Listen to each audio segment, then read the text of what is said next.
Good morning વિદ્યાર્થી મિત્રો. મનોવિજ્ઞાનમાં આજે આપણે ધ્યાનના નિર્ધારકો વિશે ભણીશું.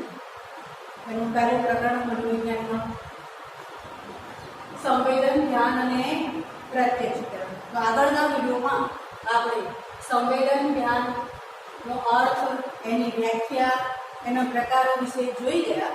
હવે આપણે ધ્યાનના નિર્ધારકો વિશે જોઈશું.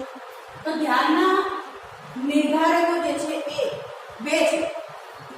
એક વસ્તુલક્ષી નિર્ધારકો, બીજા છે વ્યક્તિલક્ષી નિર્ધારકો. તો પરીક્ષામાં એક માર્કના પ્રશ્નની અંદર તમને એક પણ પૂછાય કે ધ્યાનના નિર્ધારકો કેટલા છે, કયા કયા? તો એના બે પ્રકારો છે, વસ્તુલક્ષી અને વ્યક્તિલક્ષી. એક અલગ પ્રશ્ન તરીકે પણ તમને પૂછે કે વસ્તુલક્ષી નિર્ધારકો વિશે માહિતી આપો. તો વસ્તુલક્ષી જે નિર્ધારકો જે છે એ વસ્તુલક્ષી નિર્ધારકોની અંદર એના પણ પ્રકારો છે. તો એના પ્રકારો વિશે આપણે વિગતવાર જોઈએ.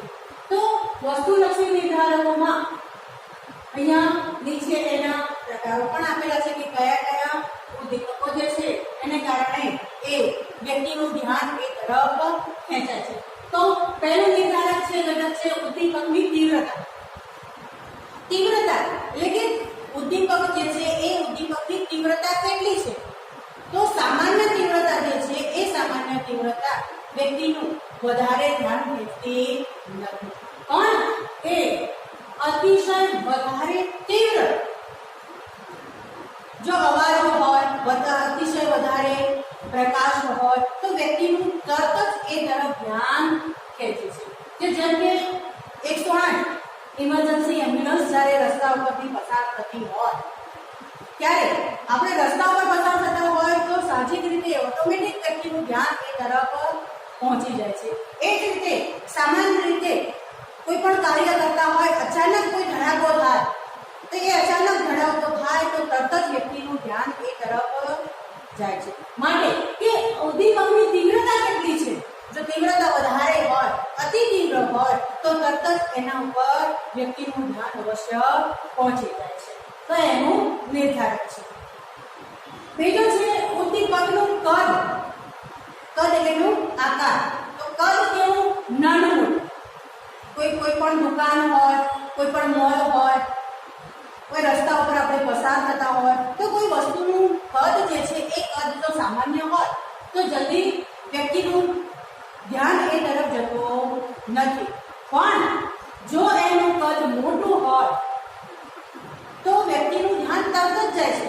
દાખલા તરીકે પતંગની ખરીદી કરવા જાઓ છો તો પતંગની મોટી જે દુકાન જે છે એ દુકાનની અંદર અસંખ્ય પતંગો હોય છે, પણ એ દુકાનદાર લોકોનું ધ્યાન ખેંચવા માટે શું કરે છે?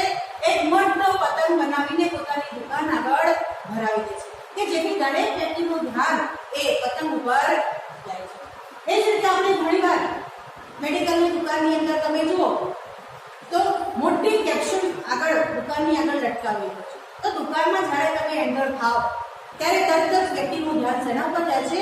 એ મોટી વસ્તુ ઉપર, એ કેપ્સ્યુલ ઉપર જાય છે. આ પણ એક એ વસ્તુલક્ષીનું નાનું મોટું કદ એટલે કે નાનું જે છે એ કદ જે છે એના પર વધારે જાય, અથવા તો એકદમ નાનું, વધારે મોટું અથવા તો વધારે નાનું. રસ્તા ઉપર ચાલતા હોય વ્યક્તિમાં અને કોઈ ઓછી હાઈટ, ઓછી ઊંચાઈ વાળી વ્યક્તિ જો અને નાની ઊંચાઈ વાળી વ્યક્તિ જો પસાર થતી હોય તો લોકો એને જુએ છે કે આ તો પીગળો જાય છે તો તરત જ એનું ધ્યાન ખેંચાય છે. ત્યાર પછી છે ઉદ્દીપકની વિષમતા. તો વિષમતા એટલે શું? તો વિષમતા એટલે વિરોધાભાસ. વિષમતા એટલે વિરોધાભાસ કે એક જ સરખા વ્યક્તિઓ હોય અથવા તો એક જ વસ્તુ હોય અને એક સરખી સમાન વસ્તુ હોય અને એમાં કોઈ એનો વિરોધાભાસ દર્શાવતી કોઈ વસ્તુ અથવા તો વ્યક્તિ હોય તો તરત જ એનું ધ્યાન એના પર જાય છે. કેમ કે એ કાળા લોકો, એ વ્યક્તિઓ, દરેક વ્યક્તિઓ કાળા હોય, એ કાળા વ્યક્તિઓનું ટોળું જતું હોય અને કોઈક ગોરી વ્યક્તિ એમાંથી પસાર થાય અથવા તો એ ટોળામાં હોય તો એ વિરોધાભાસ કહેવાય. કાળું અને ધોળ તો એમ એ વિરોધાભાસ છે. તો એ વિરોધાભાસ હોવાને કારણે તરત જ ત્યાં એ વ્યક્તિનું ધ્યાન જાય છે. એ દરેક વ્યક્તિઓ જે છે એ વ્યક્તિઓ એક સમાન હોય અથવા તો એક જ સરખો ડ્રેસ પહેરેલો હોય દરેકે. સફેદ દરેક વ્યક્તિએ સફેદ રંગનો ડ્રેસ પહેર્યો હોય તો બીજી કોઈ વ્યક્તિ જ્યારે કાળા રંગનો ડ્રેસ પહેરીને આવે તો એ વિરોધાભાસ થયો. તો એમાં દરેક વ્યક્તિ કરતા એક વ્યક્તિ જે અલગ છે વિરોધાભાસ છે એ વ્યક્તિ પર તરત જ એનું ધ્યાન જાય છે. ત્યાર પછીનું છે ઉદ્દીપકની ગતિશીલતા. ગતિશીલતા એટલે ચાલ, ગતિ હોવી. તો એ કોઈ પણ ઉદ્દીપકમાં એ કોઈ પણ વસ્તુ હોય, વ્યક્તિ હોય, બધું એ જે ગતિશીલ છે. દાખલા તરીકે ટ્રેન, તો ચાલતી ટ્રેન જે છે એના ઉપર નજર ઝડપથી જાય છે કે એ રેલવેના પાટા ઉપર ઊભી રહેલી ટ્રેન કરતા ચાલતી ટ્રેન જે છે એના ઉપર વધુ વજન અને ધ્યાન જાય છે. એ જ રીતે ઉડતું પક્ષી કે ઝાડ જે છે ઝાડ ઉપર ડાળી ઉપર પક્ષી બેઠું છે તો વ્યક્તિનું ધ્યાન તરફ જતો નથી, પણ એ ઝાડ ઉપરથી ઉડતું ઉડતું આકાશમાં જાય છે તો તરત જ એ વ્યક્તિનું ધ્યાન એ તરફ જાય છે. આ પણ એક ગતિશીલતા, એ પણ એનું ઘટક છે. ત્યાર પછીનું છે ઉદ્દીપકમાં પરિવર્તન લાવવું. કે એ કોઈ પણ ઉદ્દીપકમાં જ્યારે પરિવર્તન આવતું હોય ત્યારે એના ઉપર ધ્યાન જાય છે. કે રોજે રોજનું રૂટીન ચાલતું હોય તો એમાં વ્યક્તિનું ખાસ ધ્યાન જતું નથી. પણ જો એમાં પરિવર્તન આવે કે કાયમ માટે હંમેશા ઉદાસ રહેનાર વ્યક્તિ જો કોઈ દિવસ આનંદમાં હોય, ઉલ્લાસમાં હોય તો તરત જ વ્યક્તિનું એ વ્યક્તિ તરફ ધ્યાન જાય છે કે આ કાયમ ઉદાસ રહેનાર વ્યક્તિ આજે ખુશ કેમ છે, આજે આનંદિત કેમ છે. અથવા તો એનાથી ઉલટું કે કાયમ આનંદિત રહેનાર વ્યક્તિ જો કોઈ વાર નિરાશ હોય તો આપણે તરત જ એને કહીએ છીએ કે કેમ આજે નિરાશ છે. કોઈ વાર કે આપણી ટ્રેનો જે છે હંમેશા સમય કરતા મોડી જ આવે છે, કોઈ દિવસ સમયસર આવતી તો જે મોડી હંમેશા ટ્રેન આવતી હોય, રોજે રોજ મુસાફરો જે ટ્રાવેલિંગ કરતા હોય નોકરી ધંધા માટે રોજે રોજ એ જ્યારે જતા હોય ત્યારે એ હંમેશા ટ્રેન મોડી હોય એટલે કોઈક વાર અચાનક જો વહેલી આવી જાય તો તરત જ લોકોનું ધ્યાન થાય છે કે આ ટ્રેન તો કાયમ માટે મોડી આવે છે, આજે વહેલી આવી ગઈ. અને જો રેગ્યુલર ટાઈમે આવે તો ઝડપથી ધ્યાન થતું નથી. ત્યાર પછી છે ઉદ્દીપકમાં નવીનતા. કંઈક નવીન વસ્તુ લાવવી કે રોજે રોજના વ્યવહારમાં, રોજે રોજના વ્યક્તિત્વમાં કે રોજે રોજની અંદર જો નવીનતા ના હોય તો વ્યક્તિનું ધ્યાન જતું નથી. રેગ્યુલર જો વ્યક્તિ જતું હોય તો એના કરતા કંઈક નવીનતા આવે તો વ્યક્તિનું ધ્યાન એમાં કાયમ માટે જાય છે. જેમ કે આપણે શાળામાં ભણવા માટે આવીએ છીએ, શિક્ષકો ભણાવવા માટે આવે છે, પણ રોજે રોજ રૂટીનમાં જે પહેરવેશ પહેરીને આવતા હોય ત્યારે વધારે શિક્ષકો પ્રત્યે ધ્યાન જતું નથી. પણ રોજે રોજ પેન્ટ શર્ટ પહેરીને આવનાર શિક્ષક કોઈ દિવસ જબ્બો પહેરીને આવે અથવા તો કોઈ બીજો નવો પોશાક પહેરીને આવે તો એ શિક્ષક પ્રત્યે દરેક વિદ્યાર્થીનું ધ્યાન ત્યાં જાય છે. દરેક વિદ્યાર્થી ત્યારે એવું કહે છે કે આ સાહેબ રોજ પેન્ટ શર્ટ પહેરીને આવે છે, જો આ સાહેબ આજે જબ્બો પહેરીને આવે છે, એમ ત્યારે એ વિદ્યાર્થીનું ધ્યાન ખેંચાય. ત્યાર પછી છે ઉદ્દીપકનું પુનરાવર્તન. વારંવાર પુનરાવર્તન કરો તો એના પર તરત જ ધ્યાન કરો. કે જ્યારે જ્યારે આપણે ચૂંટણી નજીક આવે ત્યારે રેડિયો ઉપર, ટીવી ઉપર, બીજા માધ્યમો દ્વારા વારંવાર એની સૂચના આપવામાં આવે છે. તો એ જે વારંવાર એનું પુનરાવર્તન કરે છે, એ વારંવાર પુનરાવર્તન થાય છે. તેથી દરેક વ્યક્તિનું ધ્યાન એના ઉપર જાય છે કે દરેક વ્યક્તિ એવું કહે છે કે આ તો જાહેરાત, આ સૂચના જે છે વારંવાર આ ટીવી પર આવે છે. કે એ જ રીતે ઉત્પાદન કરેલો માલ વેચવા માટે લોકો અલગ અલગ કંપનીઓ જે છે એ અલગ અલગ કંપનીઓ એ પોતાની જાહેરાત ટીવી પર આપતા હોય છે. તો એ જાહેરાત જોઈને લોકોનું ધ્યાન ખેંચવા માટે એ વારંવાર જાહેરાત, વારંવાર એનું પુનરાવર્તન કરે છે. જો વારંવાર પુનરાવર્તન કરે તો જ એ લોકોનું ધ્યાન એના પર અથવા તો એના તરફ ખેંચી શકે. માટે એ વારંવાર તે ઉદ્દીપકનું પુનરાવર્તન કરે છે. ત્યાર પછીનું છે ઉદ્દીપકનો રંગ. ઉદ્દીપકનો રંગ એ કાળા રંગ કરતા વિવિધ પ્રકારના રંગીન રંગોનો ઉપયોગ કર્યો હોય, અનેક વસ્તુનું ઉત્પાદન અથવા તે વસ્તુનું નિર્માણ કર્યું હોય તો એનું ધ્યાન વધારે ખેંચે છે. કે કોઈ દુકાનદાર અથવા તો કોઈ મોલની અંદર એક જ રંગનું કોઈ વસ્તુ કે પદાર્થ લટકાવેલી હોય તો જલ્દી ધ્યાન જતું નથી, પણ એને રંગબેરંગી બનાવ્યું હોય, વિવિધ આકારોથી બનાવ્યું હોય તો એના ઉપર વધારે ધ્યાન જાય છે. જેમ કે તમે કોઈ પણ ચિત્રકામ કર્યું હોય તો ચિત્રકામની અંદર જો કાળો રંગ દોરી દીધો હોય તો એમાં વધારે ચિત્રો ઉછી આપવું નથી, લોકોનું ધ્યાન જતું નથી, પણ એને સરસ રીતે રંગીન બનાવ્યું હોય. કોઈ લખાણ તમે નોટબુકમાં લખ્યું છે તો નોટબુકની અંદર તમે જે લખાણ લખ્યું છે એ લખાણની અંદર જો એક જ પેનનો ઉપયોગ કર્યો હોય તો એ વધારે ધ્યાન શિક્ષકનું જતું નથી, પણ એ નોટબુકની અંદર બીજા કોઈ કલર વાળી પેનનો ઉપયોગ કર્યો હોય અને સરસ એવો લખ્યું હોય તો એના પર વધારે ધ્યાન જાય છે. તો આ એના વસ્તુલક્ષી નિર્ધારકો. તો વસ્તુલક્ષી નિર્ધારકો જે છે એ કેટલા છે? ઉદ્દીપકની તીવ્રતા, એનું કદ, ઉદ્દીપકની વિષમતા, ગતિશીલતા, પરિવર્તન, નવીનતા, પુનરાવર્તન અને રંગ. આ એના નિર્ધારકો છે. તો આ નિર્ધારકો પૂરા થયા એ પછી બીજો પ્રકાર જે છે એનો વસ્તુલક્ષી નિર્ધારકો. વસ્તુલક્ષી નિર્ધારકો જે છે એના પણ પ્રકારો છે. તો એ પહેલો જે છે રસ કે અભિરુચિ, એ પણ એનો નિર્ધારક છે. રસ કે અભિરુચિ. અભિરુચિ એટલે રસ અંદર હોવ, રસ હોય તો જ એ વ્યક્તિનું ધ્યાન એના પર જાય છે.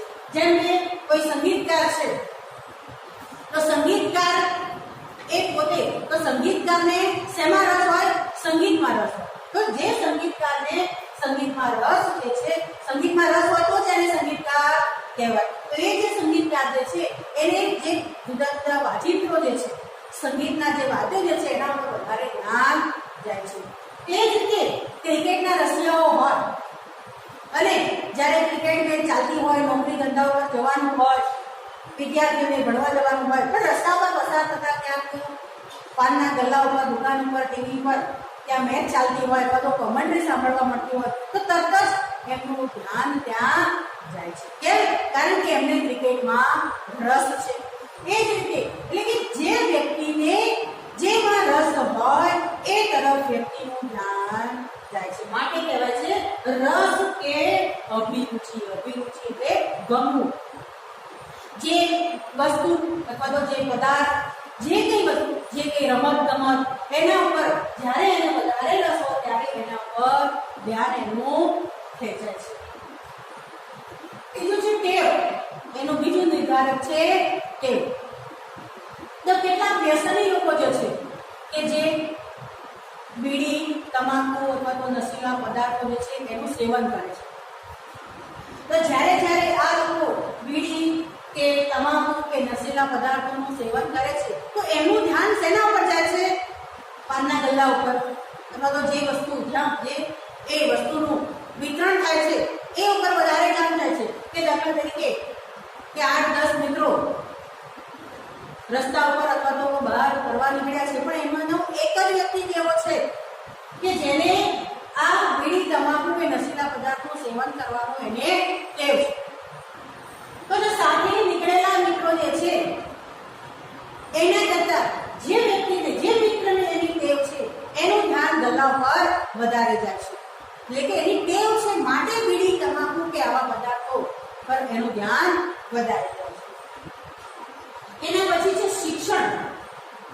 તો શિક્ષણ એટલે કે કંઈક નવું શીખવું, કે જેનું શિક્ષણ, જેને જેવું શિક્ષણ મળ્યું હોય એ પ્રમાણે અથવા તો એનું ધ્યાન જાય છે. દાખલા તરીકે ડોક્ટરે ડોક્ટરની પદવી પ્રાપ્ત કરી છે તો એનું ધ્યાન કોના ઉપર જશે? દર્દી ઉપર જશે. એ જ રીતે શિક્ષક, તો શિક્ષકનું ધ્યાન કોની ઉપર જશે? વિદ્યાર્થી ઉપર જશે. એ જ રીતે વકીલ, તો વકીલ જે છે એ વકીલનું ધ્યાન હંમેશા ક્યાં રહેશે? પોતાના અસીલ ઉપર. એ જ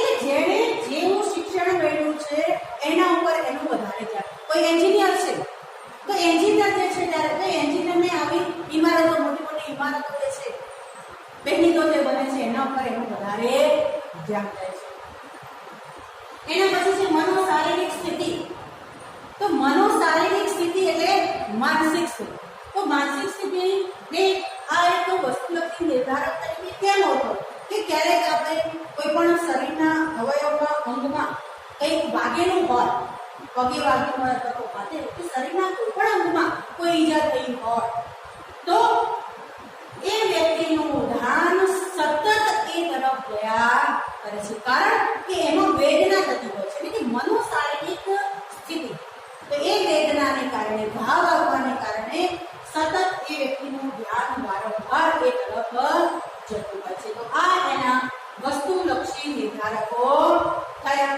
હવે પછી એક નવો મુદ્દો જોઈશું, પ્રત્યક્ષીકરણનો અર્થ તેના સંગઠનના નિયમો. તો કે પ્રત્યક્ષીકરણ કોને કહેવાય? તો પ્રત્યક્ષીકરણ એટલે કે જે કઈ વસ્તુ જે છે, જે કઈ પદાર્થ છે એના વિશે આપણે જ્યારે જાણીએ છીએ, એને ઓળખીએ છીએ, એને વાસ્તવિક રૂપમાં જ્યારે એને ઓળખીએ છીએ, કે દાખલા તરીકે સફરજન. તો સફરજનને આપણે સફરજન જ કહીએ છીએ, ચીકુ કહેતા નથી. તો કે કેમ?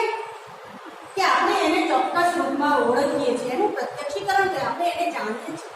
તો એનું પ્રત્યક્ષીકરણ કયો કહેવાય? તો અહીંયા એની વ્યાખ્યા એક આપી છે કે જેના દ્વારા આપણે પદાર્થોને તેમના યથોચિત સ્વરૂપમાં ઓળખીએ છીએ તેને પ્રત્યક્ષીકરણ કહેવાય. તો અહીંયા યથોચિત સ્વરૂપ, તો યથોચિત સ્વરૂપ એટલે એનું વાસ્તવિક રૂપ.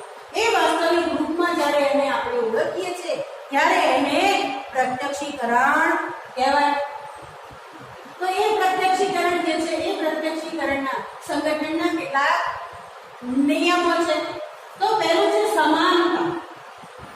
સમાનતા એટલે એક સરખું. કે ઘણીવાર વિદ્યાર્થીઓ જે છે એ વિદ્યાર્થીઓ સાંસ્કૃતિક કાર્યક્રમો કરતા હોય છે. તો જ્યારે સાંસ્કૃતિક કાર્યક્રમો કરતા હોય છે ત્યારે કેટલીક વાર અશોક ચક્રનું નિર્માણ કરતા હોય છે. કેટલીક વાર જે વર્ષ જે છે એ વર્ષનું દાખલા તરીકે 2020 અથવા તો 2016 એ લખવા માટે એનું નિર્માણ કરતા હોય છે. તો શું કરે છે વિદ્યાર્થીઓ એક પ્રકારના સમાન રંગોવાળા વસ્ત્રો પહેરે છે. અશોક ચક્ર બનાવવું છે તો એની અંદર કે લીલો રંગ છે, કેસરી રંગ છે, સફેદ રંગ છે અને વચ્ચે કાળા રંગનો, વાદળી રંગનો અશોક ચક્ર છે. તો એ રીતે વિદ્યાર્થીઓ પોતાના પોશાક પહેરી એ રીતે જે પોતાનું કરે છે, માટે એ અશોક ચક્રનો રચના થાય છે. તો એને સમાનતા કહેવાય છે કે સમાન જેવો આકાર કરવો છે એ આકારના વિદ્યાર્થીઓ એ વસ્ત્ર પહેરીને એનો આકાર બનાવે છે. તો એ આકાર ક્યારે રચે છે? સમાન વસ્ત્ર પહેર્યા હોય ત્યારે. એના પછી છે સમીપતા. સમીપતા એટલે કે નજીક. જ્યારે કોઈ આકાર કે કોઈ કદ નાનું મોટું દર્શાવવું હોય, નાની મોટી લાઈન દર્શાવવી હોય ત્યારે એ સમીપતા હોય તો એનો આકાર દેખાય છે. તો કે એ લાઈન જે છે એ નાની મોટી લાઈન જ્યારે દોરવાતી હોય તો નાની લાઈનો જે છે એક સાથે જ્યારે હોય ત્યારે આપણે એને નાની મોટી લાઈન વિશે આપણે તેને અલગ આકાર તરીકે એને જોઈ શકીએ છીએ. તો એને શાના કારણે જોઈ શકીએ છીએ? કારણ કે નાની લાઈનો જે છે એક સાથે ગોઠવાયેલી છે. કે પહેલાના વિદ્યાર્થીઓ જ્યારે કે નિબંધ લખવા માટે એક ડબલ લાઈનની નોટબુક આવતી હતી. તે નોટબુકની અંદર મોટી લાઈનો હોય, નાની લાઈનો હોય, પછી જગ્યા હોય, પછી નાની લાઈન હોય. તો એ પ્રમાણે એ સમીપતાને કારણે નાની મોટી અલગ પડે છે. બીજું છે સમાવેશકતા. સમાવેશકતા એટલે એની અંદર સમાવેશ થઈ ગયો. કોઈ પણ આકાર જે છે એ આકારની અંદર દાખલા તરીકે કોઈ ભાગાકારનું નિશાન છે, પ્રકારનું નિશાન છે, બીજું ભાગાકારનું નિશાન છે. તો બંનેને આપણે અલગ રીતે જોઈ શકીએ છીએ. એને આ લાઈન છે એને આપણે આમ ઊભી કરો તો એ ટકામાં થઈ જાય. એને આ રીતે દર્શાવો તો એ ભાગાકારમાં ચિહ્નમાં એ દર્શાવે છે. એટલે અલગ આકૃતિ પોતપોતાની ખૂણાનો અલગ આકાર તો એનો સમાવેશ થઈ જાય છે. ત્યાર પછી છે પૂરકતા. પૂરકતા એટલે એકબીજામાં સમાવેશ થવો. એ જોડ અહીંયા 3 વર્તુળ દોરેલા છે, એની અંદર એક ત્રિકોણ આપેલો છે, તો અહીંયા એને જોડેલો છે, બરાબર છે. ત્રિકોણના જે ખૂણા જે છે એ ખૂણાને પૂરા કરેલા નથી. 3 વર્તુળ જે છે અહીંયા, તો 3 વર્તુળની આગળ એ પાછળ 3 વર્તુળ પણ છે અને ત્રિકોણ પણ છે, એટલે બંને એકબીજામાં એનો સમાવેશ થઈ ચૂક્યો છે. આપણે અહીંયા નિર્ધારકો જોયા, પ્રત્યક્ષીકરણનો અર્થ, વ્યાખ્યા જોઈ, એના નિયમો. ઓકે.